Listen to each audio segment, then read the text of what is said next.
Good morning, this is News Channel. Today's top news headlines. Not thoughtless in Supreme Court, RBI backs government on demonetization. Tells court not to interfere in economy policy. Banking the center's 2016 demonetization decisions. The Reserve Bank of India on Tuesday told the Supreme Court that it was not a thoughtless process and contended by the petitioner who are challenging it and submitted that the court should refrain from scrutinizing it for was an economic policy decision.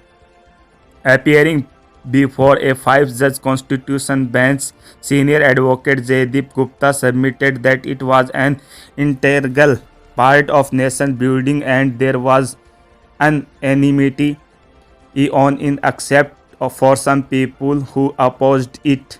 Gupta, appearing for the RBI, said that the court should refrain from interfering in the economy policy adopted by the government and the validity of the decisions of demonetizations of Rs 500 and 10,000 currency notes in 2016 should not be examined by the court.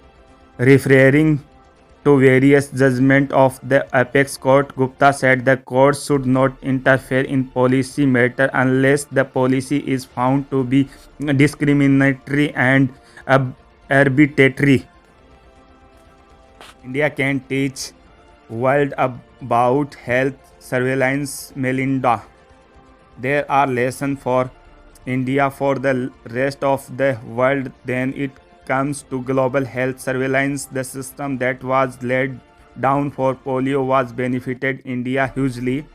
Bill Melinda French Gates, co-chair and founder of the Melinda and Bill Gates Foundations and Gates editor of the Times of India on Tuesday, the worldwide surveillance systems for pandemic preparedness is now one of the foundation's top priority for which they have been engaged government all over the world.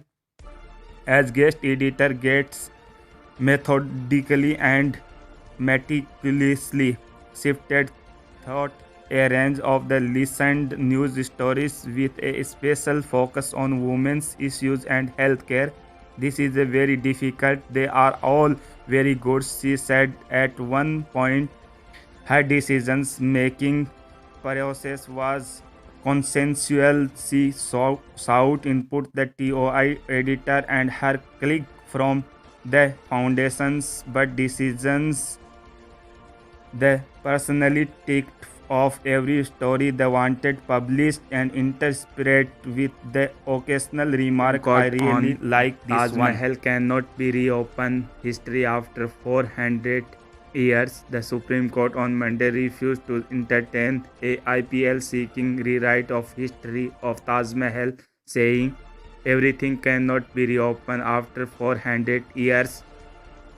It also attempted to court filing to favors IPLs by imposing Rs 1 lakh cost on a petitioners seeking a declaration that Sri Sri Thakur Anukul Chandar be declared as the only god for all Indians. A bench of Justice M.R. Shah and C.T. Ravi Kumar told petitioners you and the lie that every citizen has the constitutional right to profess a religion of his choice. India is a secular country and the petitioner cannot be permitted to plead that citizens of India and accept Sri Sri Thakur Anukul Chandra as Paramatma, it said.